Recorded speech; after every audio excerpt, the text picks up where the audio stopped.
중고등부 담당하고 계시는 김희환 전도사님께서 주님 앞에 올라라는 주제로 말씀 전해 주시겠습니다. 네, 우리 잠시 기도하겠습니다. 하나님 아버지 감사합니다. 다음 세대가 죽어가는 이 시대 가운데 우리가 10대 우리 아이들과 또 우리 사랑하는 부모님들과 함께 모여서 하나님께 예배하게 하시니 감사합니다.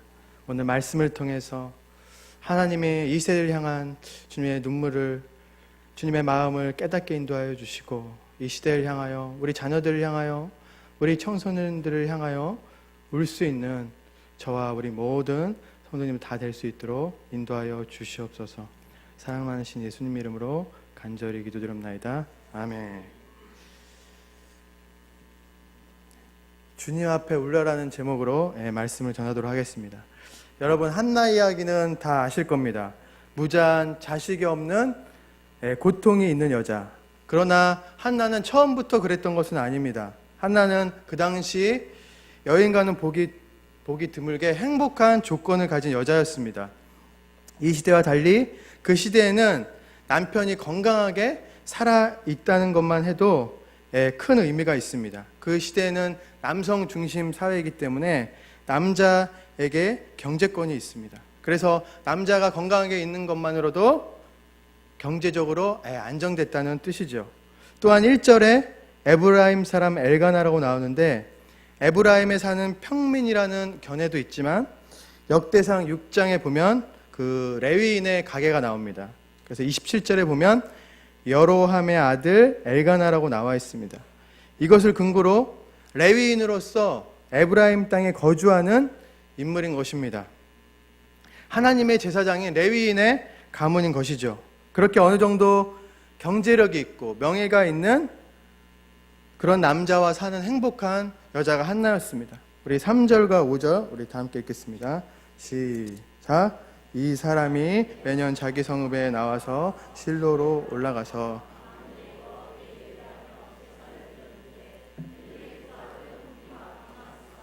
여호와의 제상으로 거기에 있었더라.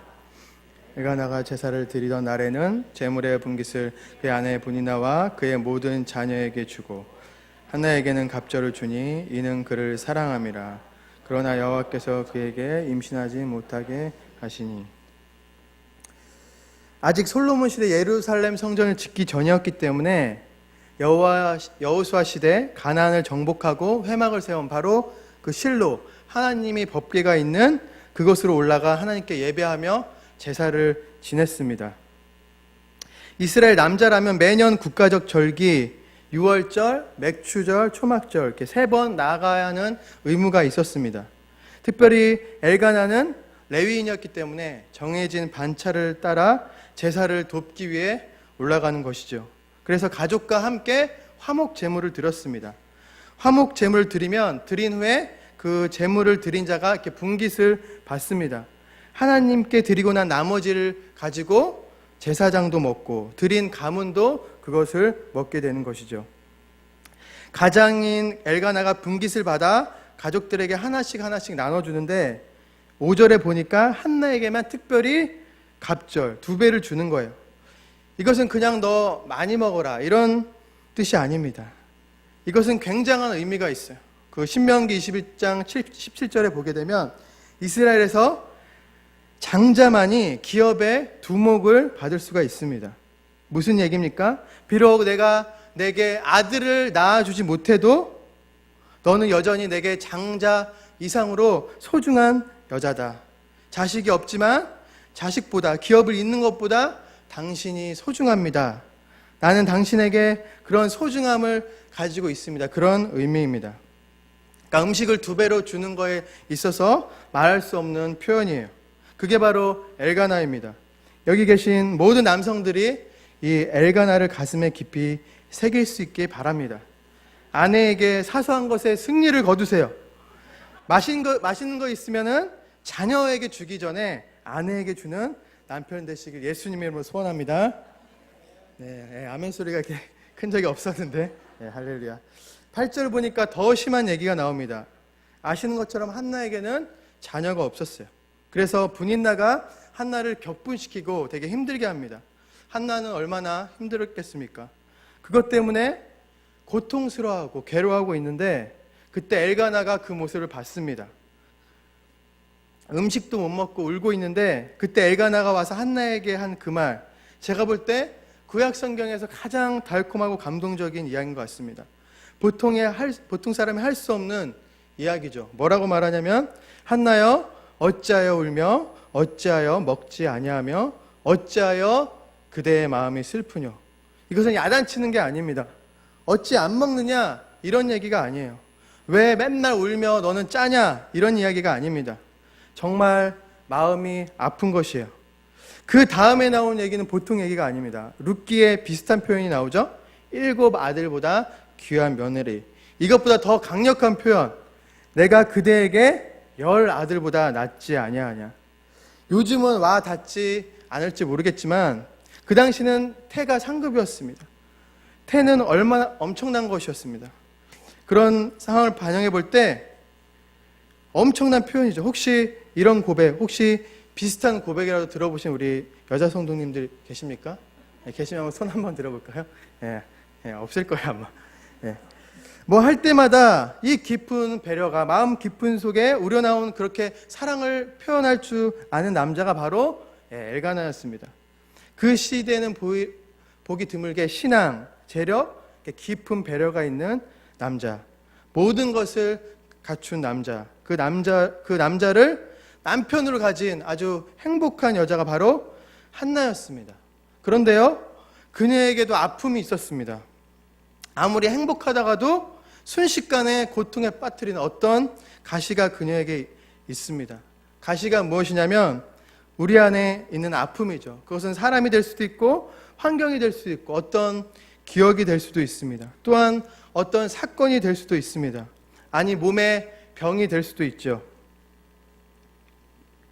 어떤 것에 있어서 아무리 우리가 노력하고 해결되지 않는 것, 끊임없이 나를 고통스럽게 하는 어떤 것, 그것을 일컬어서 가시라고 합니다. 그런데 고린도 후서 12장 7절을 보면 사도 바울 이야기를 통해서 아시는 것처럼 이것이 나쁜 것만은 아니라고 알고 있어요.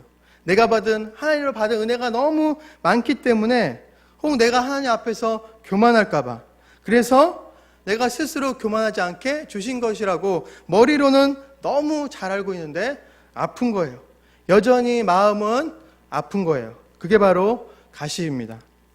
한나의 가시는 무엇이냐? 우리가 아는 것처럼 아들이 없다는 것, 기업을 이을 자식이 없다는 것, 이것이 바로 한나의 가시입니다. 그냥 묻어둔 가시가 아니라 지금도 나를 계속해서 고통스럽게 하는 가시입니다. 왜냐하면 그 고통은 피해갈 수 없도록 계속해서 자극하는 그 사람과 함께 살고 있기 때문에 그렇습니다. 분이나는 사실 가족이에요. 가족이면서 경쟁자, 가장 가까운 사이면서 불편한 사람, 피할 수 없는 가족의 한 사람, 분인나가 가시인 것입니다. 그런데요, 분인나 입장에서는 이해가 됩니다. 생각해 보세요. 여잔데 남편을 사랑을 한나보다 적게 받으니 얼마나 아프겠습니까? 얼마나 속상하겠어요? 얼마나 그 마음 가운데 상처가 많겠습니까? 그 상한 마음은 이해가 돼요. 그러나 그녀가 그 상한 마음을 가지고 있기 때문에 한나를 향한 분인나의 공격은 그 상함을 기반하고 있기 때문에 아주 잔인하고 아주 집요한 것이었습니다. 상함에서 나온 그 독함이 그녀 안에 있다는 말입니다. 성경은 그것을 격분, 예전 성경은 뭐라고 나오냐면은 격동이란 말을 표현하고 있습니다. 마음을 격하게 움직인다는 표현이에요. 격동시킨다라는 말은 한국어 순수 표현으로 좋은 말이 있습니다. 뒤집어 놓는다. 그냥 잠잠하다가도 그것만 오면 그냥 우리 마음이 이렇게 뒤집어지는 거예요. 우리 6절, 7절을 우리 다 함께 읽겠습니다. 시작. 여호와께서 그에게 임신하지 못하게 하심으로 그의 적수인 분인나가 여호와의 집에 올라갈 때에 남편이 그같이 하매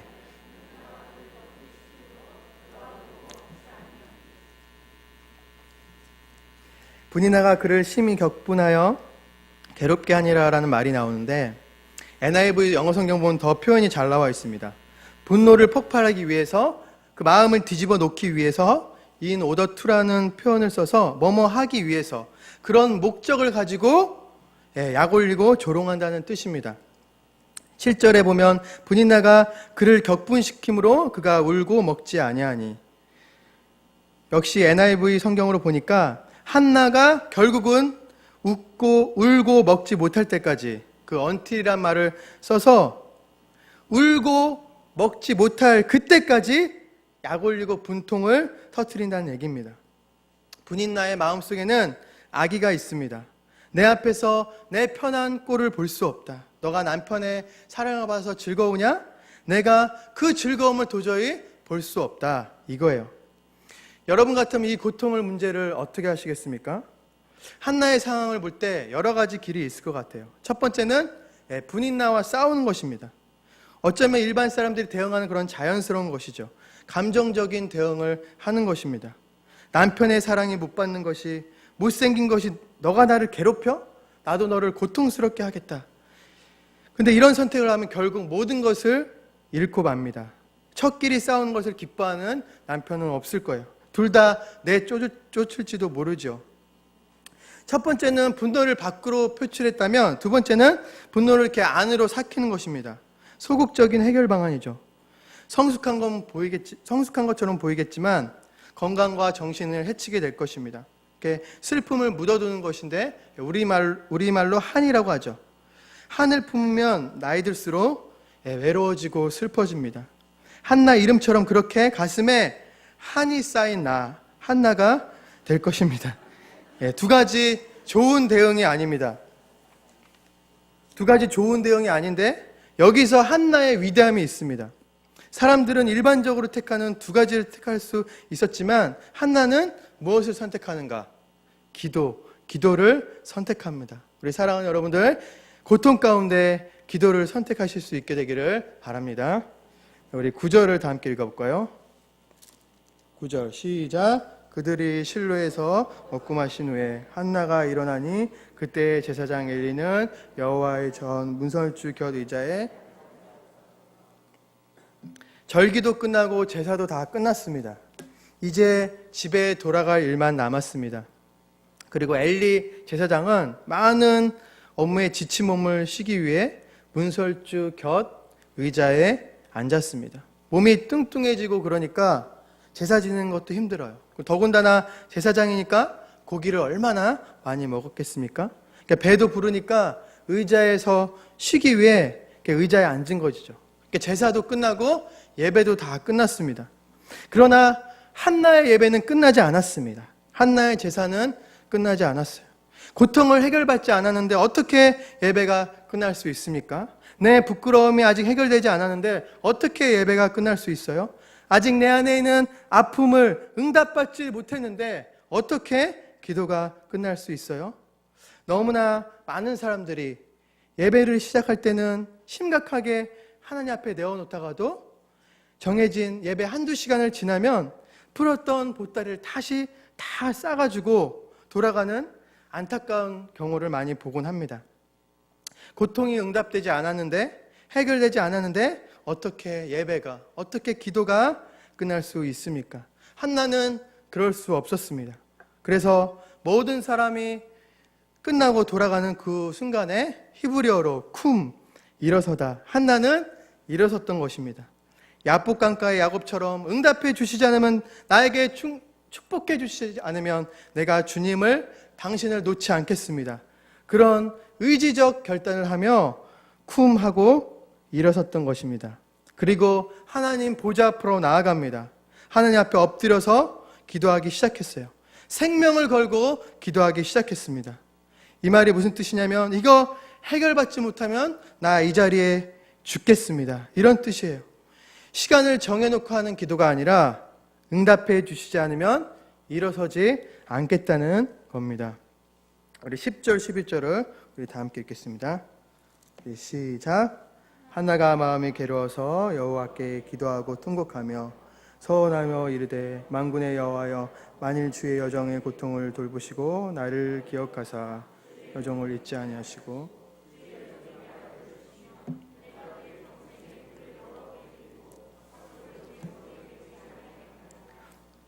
한나는 고통을 해결받기 위해서, 수치를 해결받기 위해서 모든 것을 다 걸었습니다. 여기서 서원이라는 것은 나실인의 서원을 말합니다. 뭐냐면 아들을 낳아도 그 아들은 내 아들이 아니다, 이런 뜻입니다.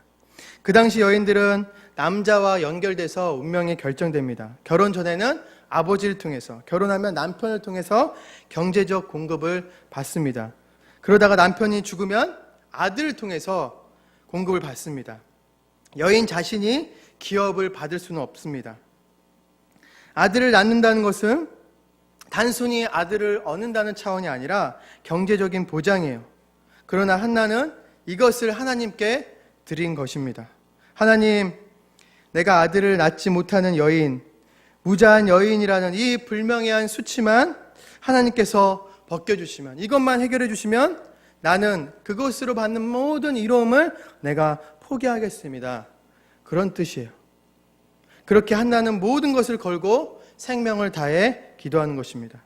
얼마나 매달렸는지 나중에는 소리도 없이 입술만 달싹달싹 움직이는 그 지경까지 들어갔습니다.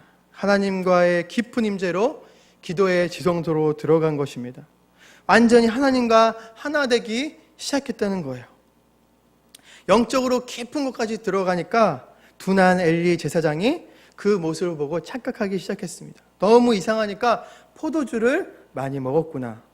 그런 해프닝이 일어날 정도로 엘가나는 깊이 들어갔습니다. 사랑하는 여러분, 바로 이런 경지까지 들어가야 영적 사건이 일어나는 것입니다.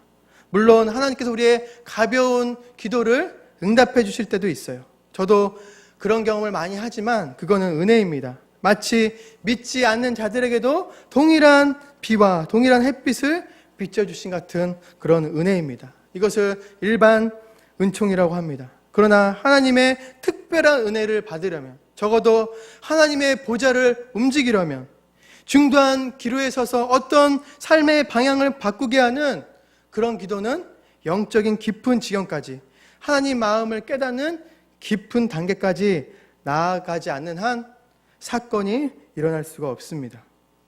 여기까지 들어가야 돼요. 사랑하는 일강교회 성도 여러분, 특별히 이 자리에 모인 기도의 동역자 여러분, 한 분도 빠짐없이 이 깊은 기도의 단계까지 들어가셔서 정말 역사를 바꾸는 사건을 만드는 귀한 하나님의 사람들 다 되시길 주님의 이름으로 소원합니다. 일강교회 사역한 지 얼마 되지 않았지만 지켜보면서 한나와 같이 간절히 기도하시는 분들을 종종 보게 됩니다. 예배가 다 끝난 후 홀로 기도하시는 분, 또 직장 가기 전에 또 자녀를 다 학교 보내고 난 뒤에 교회에 들러서 기도하시는 분, 또 특별히 새벽이나 밤마다 날마다 기도하시는 그 영적 불침번을 담당하고 계시는 권사님들이 계세요. 제가 열심히 한 분 한 분을 익히고 있지만 아직 잘 파악이 되지는 않지만 제가 크게 보니까 세 개에서 네 계보로 나누어져 있는 것 같습니다. 권사님을 필두로 자녀, 손자까지 3, 4대가 신앙생활을 하는 가정이 3, 4 가정이 있다고 들었습니다. 제가 어떤 얘기를 했는데 전혀 모르는 사람이 다 알고 있는 거예요. 그래서 다 이렇게 가정이 연결되는, 그렇게 3, 4 가정이 있다고 들었습니다. 그러니까 기도의 어머니가 있기 때문에 자녀들이 복을 받고 교회가 복을 받지 않나 생각됩니다. 이분들이 한나의 기도를 하는 분들이죠. 이 소수의 한나의 기도를 하시는 우리 성도님들이 그 기도가 반드시 응답될 뿐만 아니라 이분들을 통해서 인생 가운데, 일강교회 가운데 하나님의 큰 역사를 이루실 것을 믿습니다. 아멘. 한나의 기도에 대한 말씀을 준비하면서 그 사무엘상 1장에 많은 메시지가 있지만 제 마음 가운데 와닿은 2가지 메시지만 나누기를 원합니다. 그 중에 한 가지는 기도는 고통을 은혜로 바꾼다는 사실입니다. 하나님 앞에서는 아무리 우리가 비참하고 힘들고 부끄러운 이야기를 가지고 나왔다고 할지라도 하나님 앞에서는 아무리 내가 가지고 나온 이야기가 부끄럽고 힘든 이야기라고 할지라도 그것이 은혜로 바꿔진다는 사실입니다. 어떤 때는 오히려 그 부끄럽고 비참한 만큼이나 더 높은 은혜를 체험할 수 있는 것이 바로 기도입니다. 우리 18절 우리 다 함께 읽겠습니다. 시작. 이르되 당신이 여종이 당신께 은혜 있기를.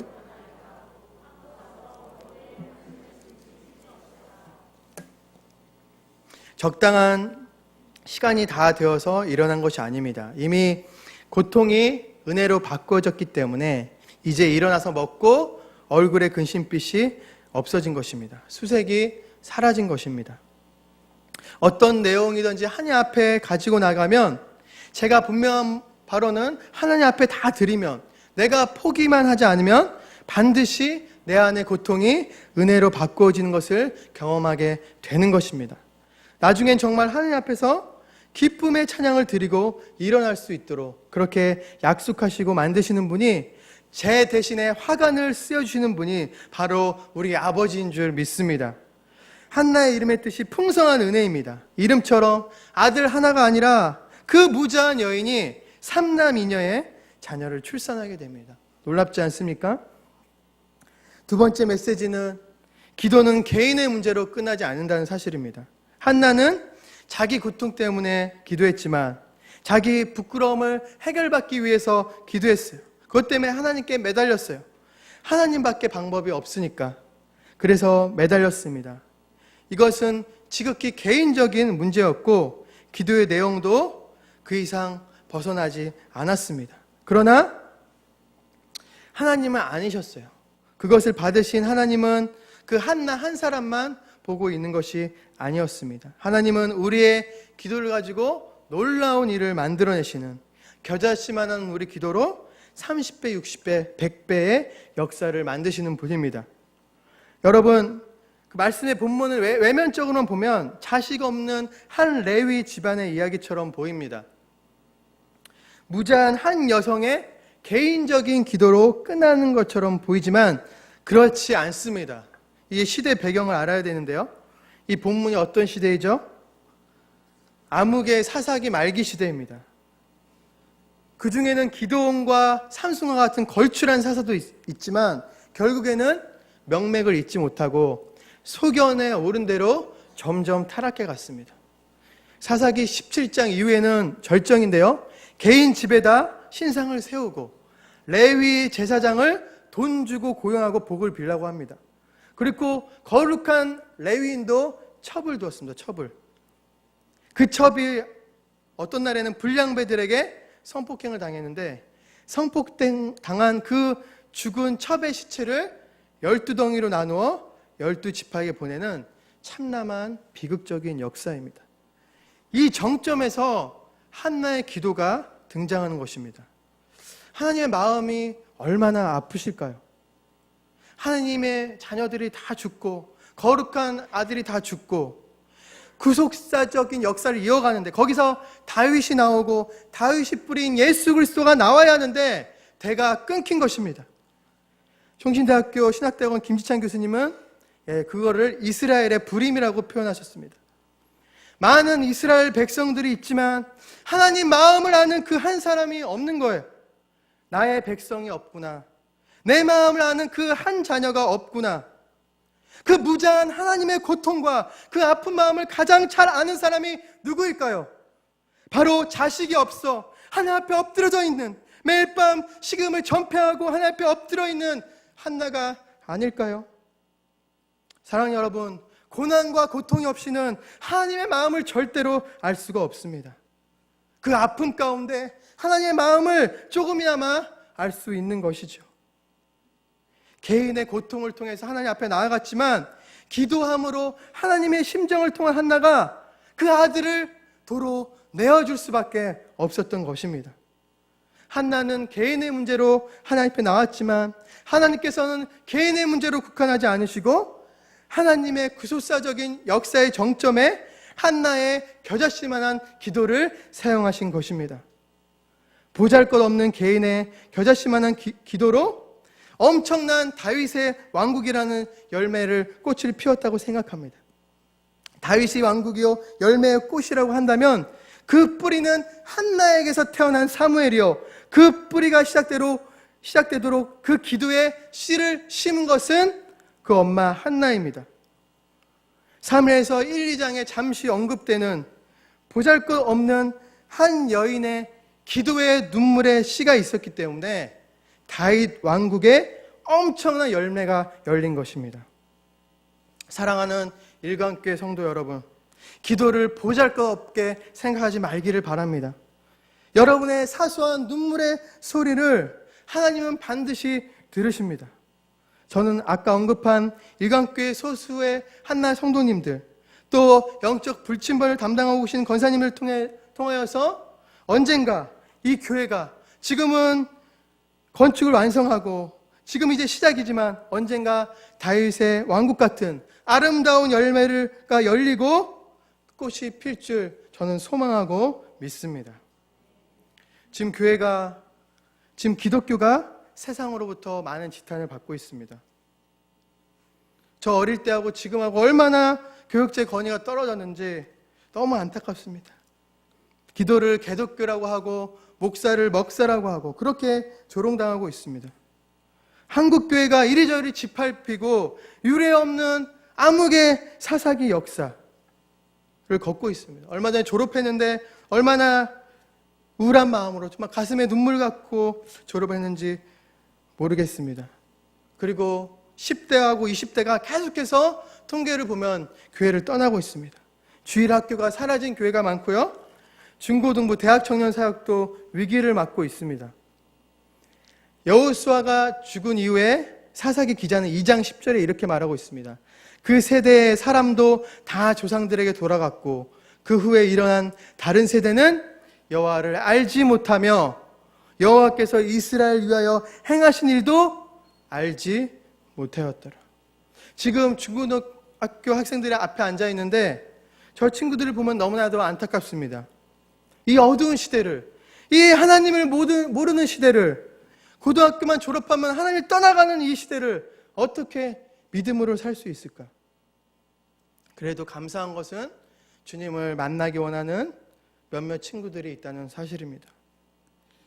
여호와를 알지 못하는 이 다음 세대를 위하여 우리는 함께 주님 앞에 울어야 합니다. 교회 교육으로는 불가능합니다. 가정에서 우리 부모님이 자녀를 붙잡고 울어야 합니다. 제발 부탁드립니다. 주말에 자녀를 데리고 놀러가는 일이 없게 되기를 바랍니다. 저희 부모님 세대는요, 아파도 교회 가서 죽으라고 했어요. 그때는 이해되지 않고 광신도야 아니야? 그렇게 생각했어요. 오늘 원래는 휘서가 시합을 나가야 돼요. 너무 나가고 싶어요. 근데 우리 유지원 집사님과 우리 최정 집사님이 결단을 하고 오늘 헌신 예배 드리자. 그래서 지금 눈물로 지금 앉아 있는데, 예. 지금 이해되지 않을 거예요. 아직은 이해되지 않을 거예요. 아직은 와, 우리 엄마 광신도 아니야? 그렇게 속으로 생각할지 몰라요. 근데 왜 그때 우리 부모님들이 왜 그렇게 처절하게 그렇게 그랬나? 이제는 제가 커보니까 왜 그렇게 억지로 매맞아가면서 예배들을 왜 했나? 이제는 조금 제가 이해가 갑니다. 하나님이 이 민족을 버리시면 나라도 교회도 다 소용없는 것입니다. 그래도 이 땅에 소망이 있는 것은 팔도 방방곡곡에 흩어져 은밀한 곳에서 신음하며 기도하는 소수의 한나 같은 여인들이 있다는 사실입니다.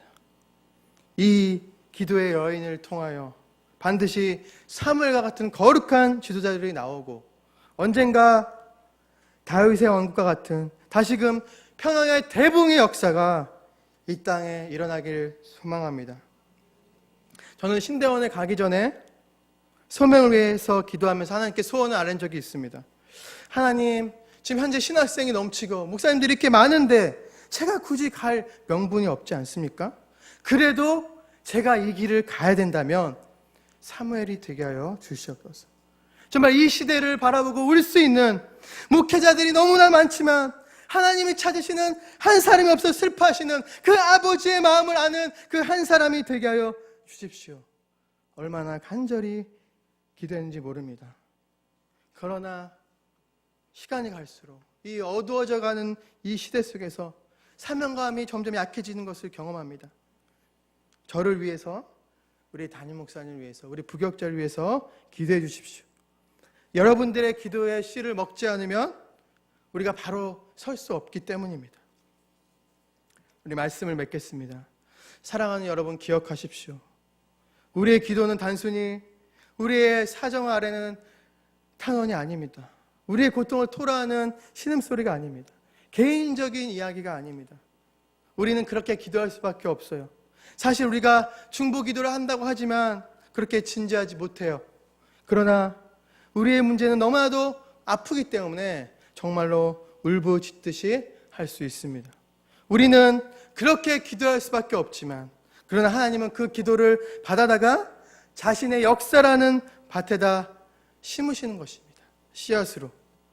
우리는 개인의 신음과 탄원으로 했지만 그 기도는 하나님 밭에 씨 뿌리는 파종과 같은 것입니다. 이게 바로 은혜예요. 특별히 지금 여러분 가운데 고통 가운데 있는 분 있으십니까? 해결되지 않는 고통 가운데 지칠 만큼 오랫동안 계속 기도하고 있는 분 계세요? 내 생전에는 응답될 것 같지 않는 그런 절망감을 맛보고 있는 분 계세요? 아무리 기도해도 해결되지 않고 이건 안 되는 건가 보다, 그런 마음이 드시나요? 헛된 외침, 절망스러운 외침, 그와 같은 답답함이 있으세요? 아니요. 주의 이름으로 말합니다. 반드시 응답될 것입니다. 왜냐하면 그것은 그냥 소리 지르고 있는 나의 소리가 아니라 하나님의 밭에, 그 신실한 하나님의 밭에, 씨앗이 한 번도 쭉정이가 되지 않는 신실한 하나님의 밭에 씨를 심는 것이기 때문입니다. 그러면 어쩌면 나의 생전에는 그 열매를 못 볼지도 몰라요. 그러나 내 생전에 못 본다고 해서 끝나는 것이 아니라 언젠가 분명히 하나님의 때에 응답될 줄 믿습니다. 그 신실함 때문에 기도로 씨앗을 심는 일강교회 모든 성도님들 다 되시기를 예수님의 이름으로 간절히 소원합니다.